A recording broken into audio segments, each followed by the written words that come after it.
In this video, I'm going to show you guys how can you change password on NFL. Let's get in. First, launch your NFL app. Make sure you have already logged into your account. Now click on the profile icon given at the top right. Navigate to the option Edit My Account. Now over here, you're going to find the option Change Password. Click on that. You'll be directed to this page.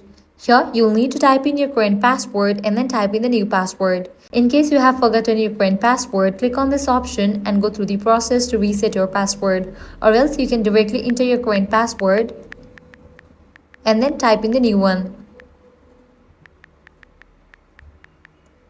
Once you are done, click on Confirm Password.